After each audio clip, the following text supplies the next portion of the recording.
Buen día, Dios les bendiga. Vamos a leer la palabra del Señor la escritura en el Evangelio según San Lucas, versículo 23, capítulo 23, versículo 46. Y dice de la siguiente manera: Entonces Jesús, clamando a gran voz, dijo: Padre, en tus manos encomiendo mi espíritu. Y habiendo dicho esto, expiró. Esta fue la última palabra que el Señor exclama en aquellas 7 frases que en el Evangelio, en el cristianismo, se conoce como las 7 palabras o las 7 frases que Jesús da como último mensaje en aquel día donde Él muere en la cruz del Calvario.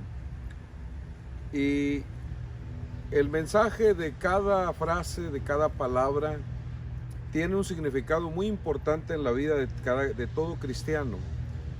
No es este el orden, pero quisiera empezarlo a explicar de esta manera, porque todo aquel que viene a Cristo, una de las primeras cosas que Dios le pide es que esa persona que viene a los pies del Señor tiene que morir al viejo hombre, tiene que morir a las cosas del mundo, tiene que morir a la vida pasada.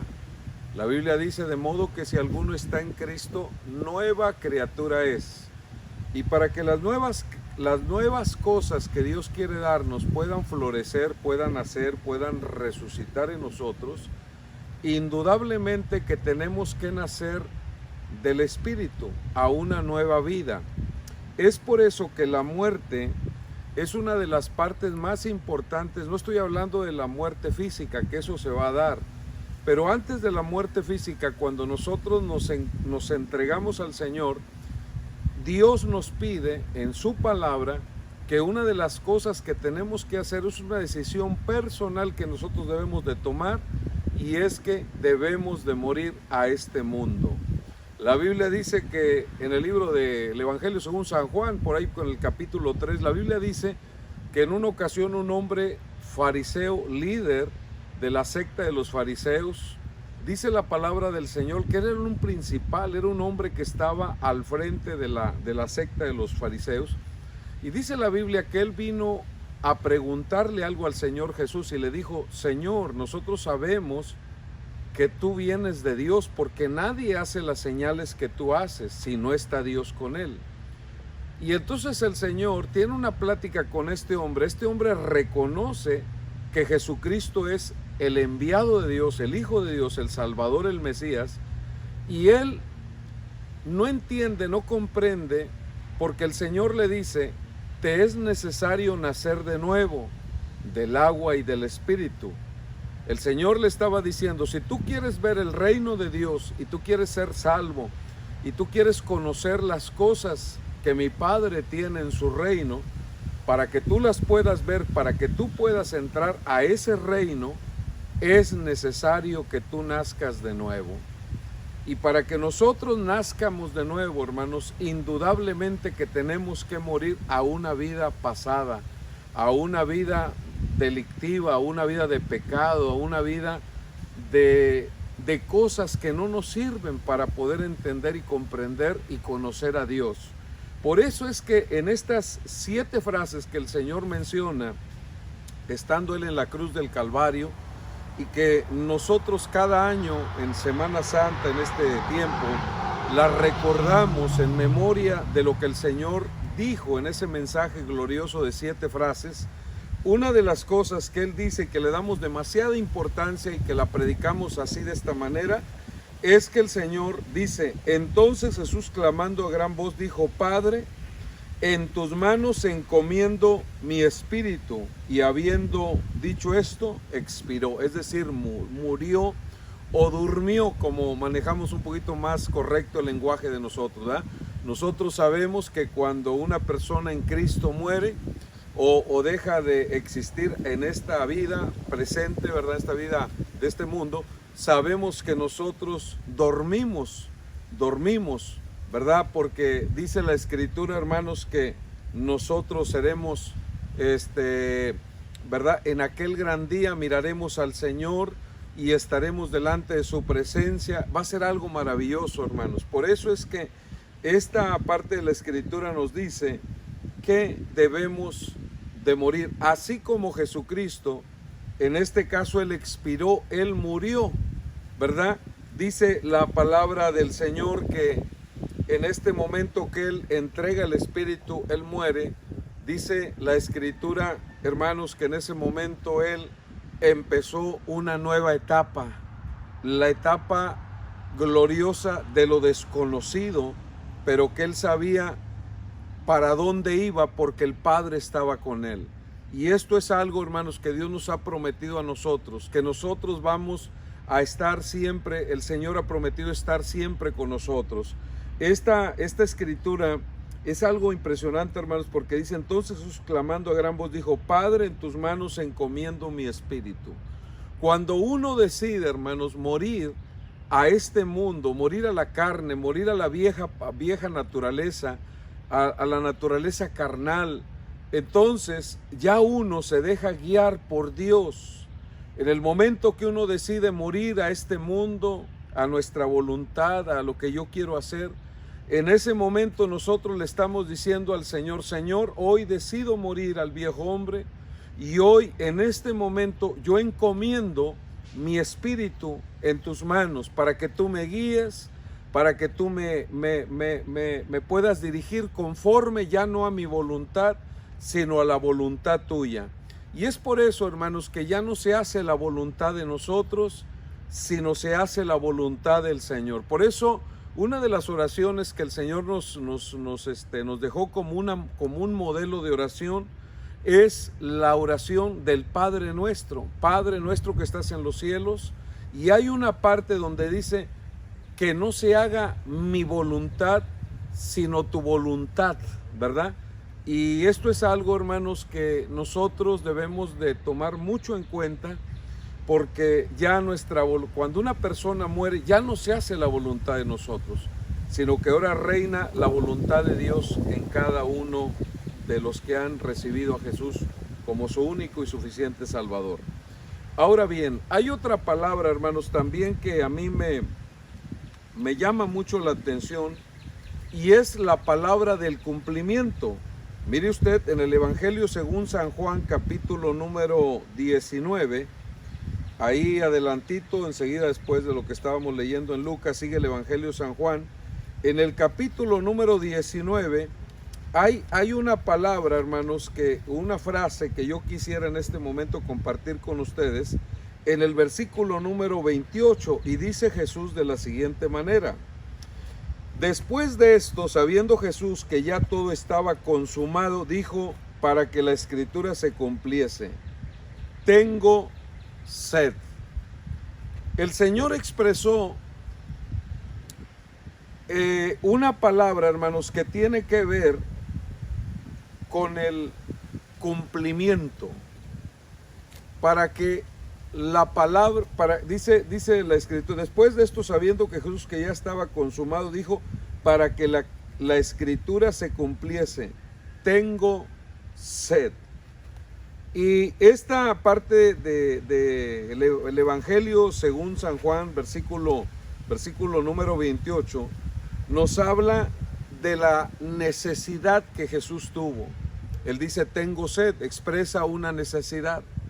Y yo les voy a decir, hermanos, que es muy importante en la vida de todo cristiano que padezca necesidades. Todo cristiano debe de participar de los padecimientos de Cristo. La Biblia dice, hay una parte de la Escritura donde dice que debemos de padecer juntamente con Cristo Jesús para entrar al reino de los cielos. Y si el Señor padeció la necesidad de tener sed, y Él dijo, tengo sed, para que la Escritura se cumpliese, quiere decir que para que nosotros cumplamos a cabalidad lo que está escrito, dice la Biblia que nosotros tenemos que participar de Jesucristo, de lo que Jesucristo padeció. Él padeció necesidad, tenemos nosotros que padecer necesidad. muchas veces va a haber necesidad. Dios trata con nosotros de muchas formas. Puede tratar el Señor a través de la necesidad del medio económico. Muchas veces nosotros como cristianos vamos a tener necesidad de un trabajo, vamos a tener necesidad de que vamos a estar pasando un tiempo difícil y muchas veces no vamos a saber cómo tener el dinero para pagar la renta, para pagar el bill, para pagar la aseguranza, para pagar la luz, para pagar aquí, para pagar allá. Y Dios trata con nosotros, hermanos, muchas veces de esa manera.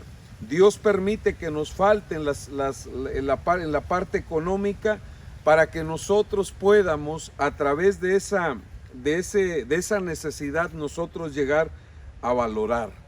Muchas veces, hermanos, nosotros también vamos a padecer o vamos a tener la necesidad de experimentar tiempos difíciles en la salud. ¿Cuántos de nosotros en algún momento determinado, aún siendo cristianos, tenemos las necesidades de la salud? Porque nos enfermamos, porque estamos pasando un tiempo difícil en el hospital, en la casa, perdimos la salud y hay un tiempo de necesidad donde le decimos al Señor: Señor, ayúdame.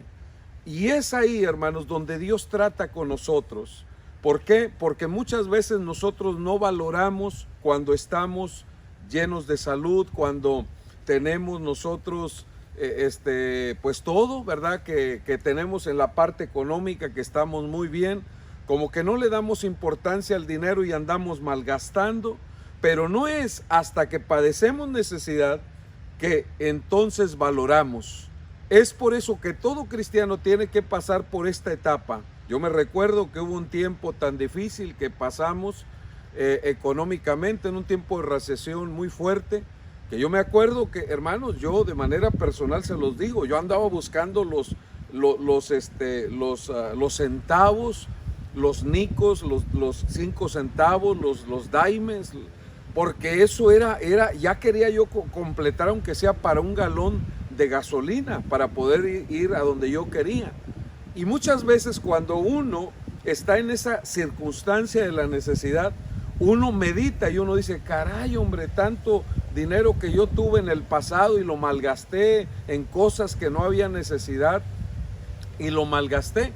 Pero no es hasta que tenemos la necesidad que nosotros valoramos. Es por eso que el Señor, dentro de lo que es la enseñanza de las 7 frases o 7 palabras, el Señor nos expresa que todo cristiano va a padecer necesidad para poder valorar, ¿verdad? Y que en ese momento nosotros reflexionemos. También de esta misma forma, hermanos, quiero continuar adelante porque el tiempo avanza. Quiero ir a Mateo capítulo número 27. Y miren usted lo que dice Mateo capítulo 27, porque aquí hay una parte muy importante para la vida del cristiano. Mateo 27, versículo 46, dice de la siguiente manera. El versículo 46 dice: cerca de la hora novena, Jesús clamó a gran voz diciendo: Elí, Elí, lama sabactín. Esto es: Dios mío, ¿por qué me has desamparado? Jesucristo, estando en la cruz del Calvario, dijo: oh Dios mío, ¿por qué me has desamparado? Y una de las cosas, hermanos, de que debemos de saber nosotros como cristianos es que en algún momento de nuestra vida nos vamos a sentir como que Dios no está con nosotros. Aunque hay una promesa, y la promesa es que Él va a estar con nosotros todos los días hasta el tiempo del fin, y es una promesa de la cual debemos echar mano en los momentos donde nos sintamos solos. Pero sí la Biblia nos enseña que todos nosotros, hermanos, como cristianos, va a haber etapas donde nos vamos a sentir solos, ¿verdad? Por ejemplo, ahora que pues prácticamente mi esposa y yo nos hemos quedado solitos, ¿verdad? Y a veces porque todos mis hijos pues ya están casadas, mi hija es la única que está con nosotros, pero ella pues en ocasiones se me va para la otra casita que tenemos y estamos así, ¿verdad? Y bueno, una cosita así de que a veces nos sentimos solos. Lo que yo le quiero decir es que mi esposa a veces se ha ido y yo me he quedado solo y digo, caray, ¿cómo se siente uno tan diferente cuando uno no está con la esposa, no está con el esposo, no está con los hijos, no están los nietos? Y muchas veces uno se puede llegar a sentir y tiene que pasar ese proceso como que todos lo abandonan, como que pareciera que nada más estamos nosotros. Yo no sé si a usted le ha pasado, a mí me ha pasado, pero es parte de la enseñanza que el Señor nos deja en su palabra. Dice la Escritura que el Señor dijo, oh Dios mío, ¿por qué me has desamparado?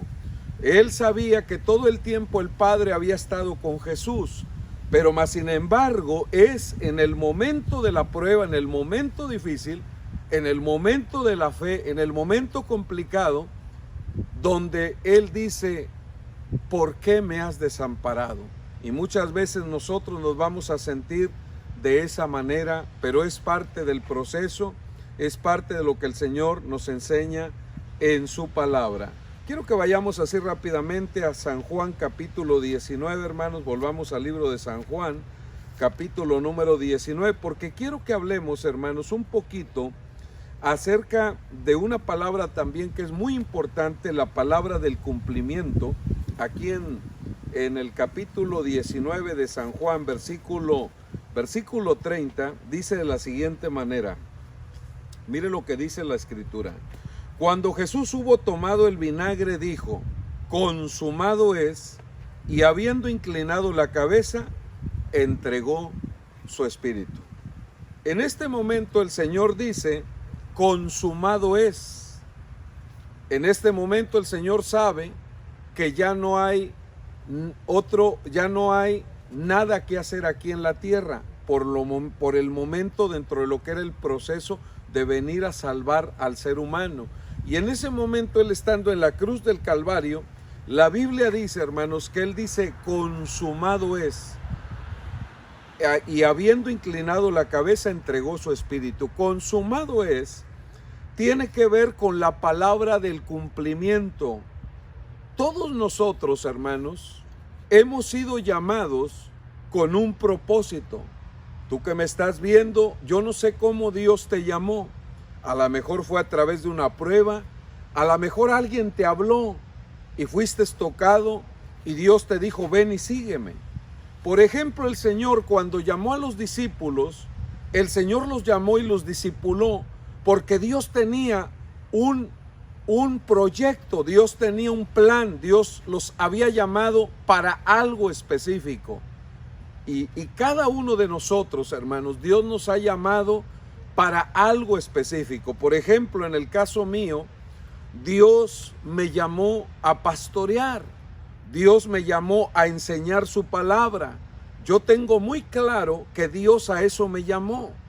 Hay personas que han sido llamadas en diferentes áreas de la congregación y eso yo lo tengo también bien claro porque, por ejemplo, yo veo que hay hermanitas que, hermanos, Dios les ha dado un don, les ha dado algo tan glorioso que cualquier cosita que cocinan, oiga, hermano, hasta nos chupamos los dedos, porque tienen un don, tienen una habilidad, Dios las ha. Yo, por ejemplo, yo me pongo a hacer algo, hermanos, y hago un desastre, ¿verdad? Porque no fui llamado, no, eso es mi don, no es lo que Dios me ha llamado, no es mi habilidad, pero Dios ha llamado a ciertos hermanos, ciertas hermanas que tienen ese don para que ese don, esa habilidad que tienen, la apliquen y la lleven a cabo en la iglesia y que todos podamos disfrutar con gozo, con alegría de algo tan maravilloso como lo es el sazón de poder cocinar.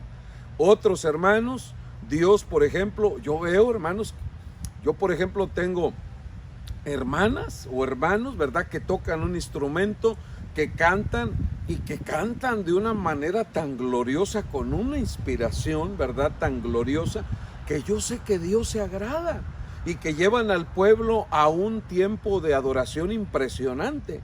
¿Por qué? Porque Dios los ha llamado, las ha llamado a las hermanas, en este caso, a que le canten, a que le adoren en espíritu y en verdad, a que toquen un instrumento y así sucesivamente. Todos tenemos un llamado, todos tenemos que cumplir algo para Dios. Dios no ha llamado a nadie para que sea un holgazán, hermanos, perdón con la palabra, pero Dios a todos los llama porque a Dios todos le sirven. Tú a lo mejor que me escuchas, a lo mejor dices, pero pastor, es que hermano Javier, es que yo siento como que yo no tengo dones, yo no tengo talentos. No, sí los tienes. Lo que pasa es que todavía estás en el proceso de conocer a qué Dios te ha llamado.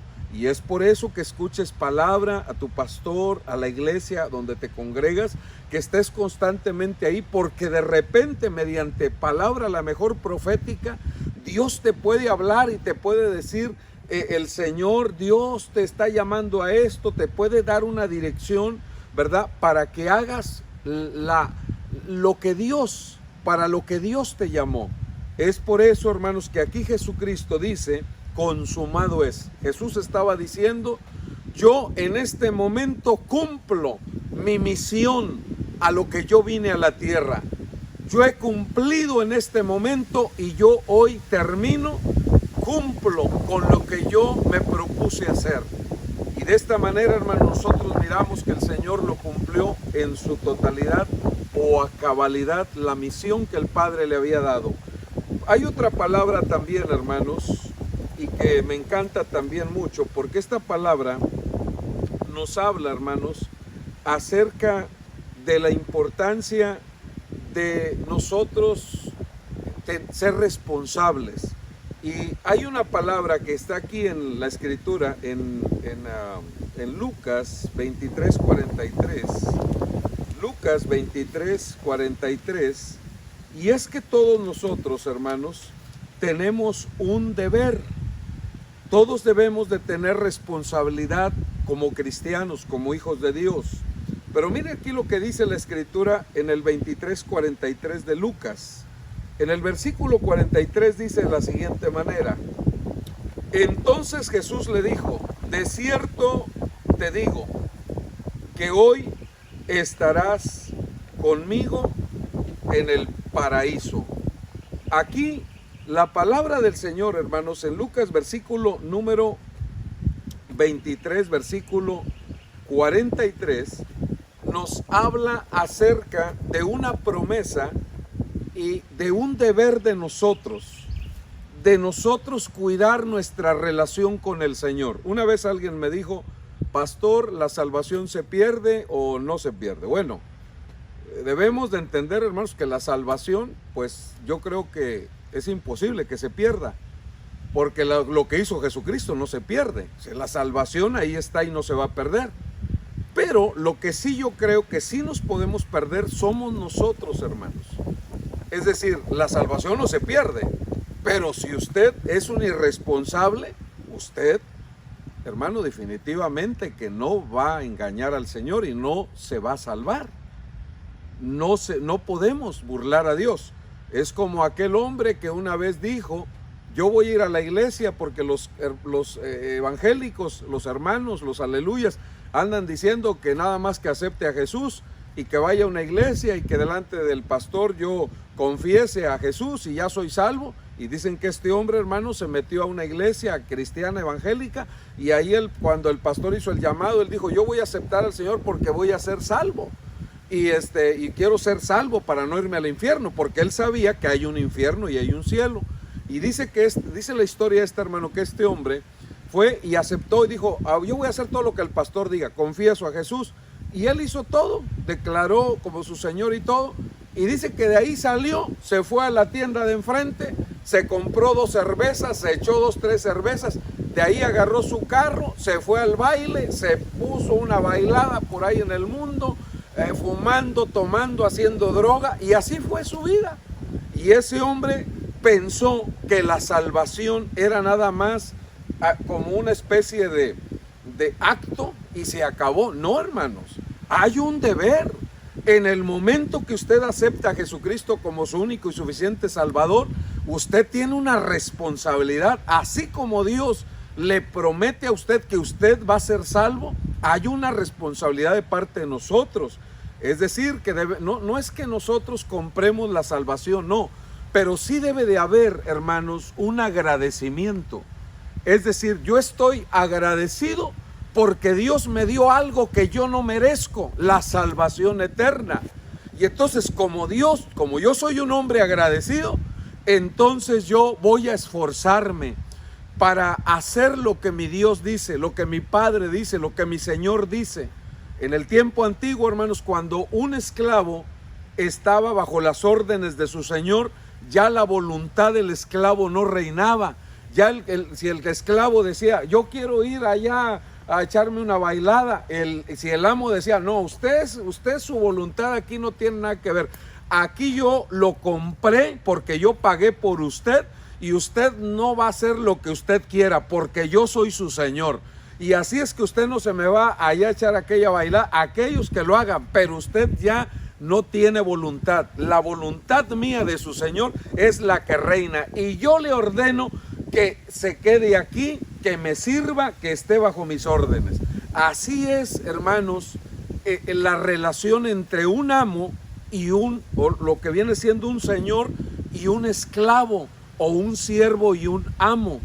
Nuestro Señor es nuestro amo, nosotros somos los siervos o los esclavos y ya no reina nuestra voluntad. Por eso es que yo digo que debemos de tener un deber de agradecimiento, de servirle al Señor. Por eso aquí en esta parte dice, entonces Jesús le dijo, de cierto te digo, que hoy estarás conmigo en el paraíso. El Señor le da la promesa de la salvación a este hombre. Ahora, esto es bien importante, hermanos, porque nosotros debemos de actuar conforme a lo que está escrito en la palabra del Señor. Y mire que la Biblia dice, hermanos, que nosotros tenemos una responsabilidad ante Dios y ante los hombres, ¿verdad? Esta responsabilidad es así. Y hay una responsabilidad también, hermanos, de que nosotros demos buen testimonio. El testimonio no tiene nada que ver con que yo tengo que ser perfecto. No. Estoy hablando nada más de que si en el pasado habíamos hecho y deshecho y llevar una vida muy desordenada, pues ahora si la gente sabe que yo soy cristiano, necesito yo dar testimonio de que realmente mi vida la cambió Jesucristo. Y cuando yo doy testimonio, entonces, hermanos, el nombre de Dios es glorificado. Ya por último, quiero llevarlos, hermanos, así rápidamente, aquí a Lucas capítulo 23, en el versículo número 34, porque esta es una de las palabras que también son muy importantes y que el Señor aquí nos las dejó muy claro. Todo cristiano debe de aprender a perdonar, debe de tomar decisiones, así como de aceptó a Cristo, que fue una decisión, debe de tomar decisiones de saber perdonar. Y mire lo que dice en el versículo número 34, dice la Escritura, y Jesús decía, Padre, perdónalos, porque no saben lo que hacen.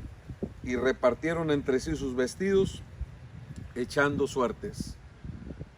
Yo les quiero decir, hermanos, que la mayoría de las veces cuando a nosotros nos ofenden, o cuando a nosotros nos insultan, o cuando a nosotros nos dañan el corazón o las emociones, muchas veces la persona que lo hace es porque está bajo un espíritu de amargura, bajo un espíritu de maldad, bajo un espíritu diabólico, de enojo, de ira. Y muchas veces hay influencias demoníacas que toman a las personas para dañarnos, para hacernos daño. Y la única manera de nosotros poder quedar libres, nosotros no tenemos que resentirnos, nosotros no tenemos que vivir con amargura. Yo veo aquí a Jesús, que Jesús lo estaban lastimando, lo estaban insultando, lo habían castigado su cuerpo, prácticamente lo habían, hermano, latigueado tan fuerte que había muchas heridas en su cabeza, en su espalda. Mas sin embargo yo veo a un Jesús lleno de amor, lleno de misericordia, donde Él les dice a sus agresores, le dice a su Padre, Padre, perdónalos porque no saben lo que hacen.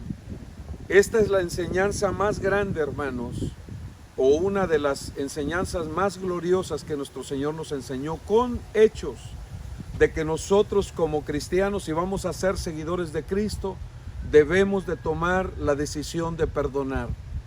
Así como el Señor nos perdonó a nosotros, porque yo estoy seguro que usted ni yo éramos blancas palomas, éramos pecadores, insultamos, ofendimos, agredimos, cuántas cosas no hicimos y Dios nos perdonó. De un momento a otro, el Padre nos perdonó y nos justificó. De la misma manera, el Señor quiere que nosotros perdonemos. Yo no sé en este momento, ahí donde estás, yo no sé si tengas que hacer una decisión de perdonar a alguien. Quizás alguien te hizo daño, yo no lo sé. Quizás fue tu papá, tu mamá, tu hermano, tu primo. A lo mejor fue tu mejor amigo que te traicionó. A lo mejor fue esa esposa que te abandonó, ese esposo que te dejó y que no le importó nada y que tú le guardaste tanto rencor. Es tiempo de que empieces a perdonar, de que lo sueltes, porque Dios tiene algo grande para ti. Dios nos perdonó a nosotros.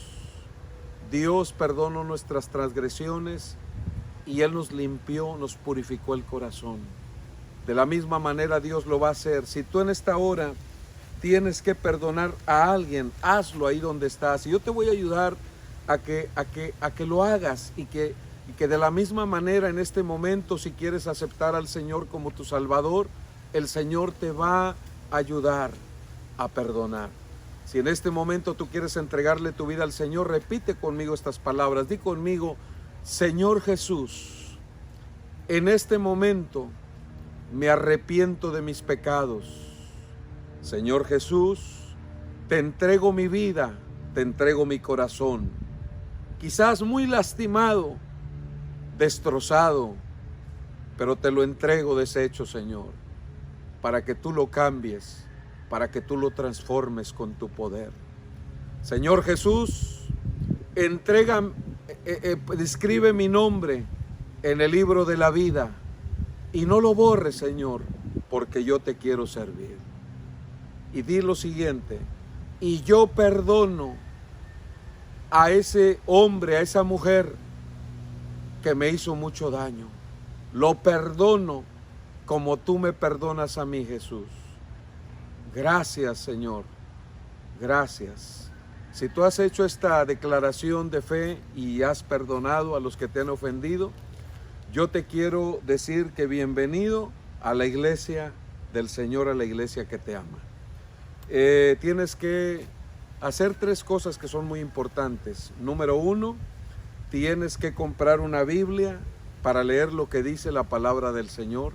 Número 2, tienes que empezar a orar, a platicar con Dios, expresarle tus necesidades, cómo te sientes, y yo te aseguro que Dios te va a escuchar porque tenemos un Dios vivo y Él te va a responder. Y número 3, tienes que buscarte una iglesia cristiana, evangélica, una iglesia donde se predique la sana doctrina, una iglesia donde se predique de Jesucristo, de su plan de redentor, donde se predique salvación, donde se predique en contra del pecado y a favor de la santidad, donde se predique que todo cristiano debe de apartarse del mal para abrazar el bien, lo que Jesús dijo. Si tú haces esto, quiero decirte que debes solamente confiar en las promesas del Señor, porque tu vida está garantizada que entrarás al reino de los cielos. Pero debemos de perseverar hasta el fin.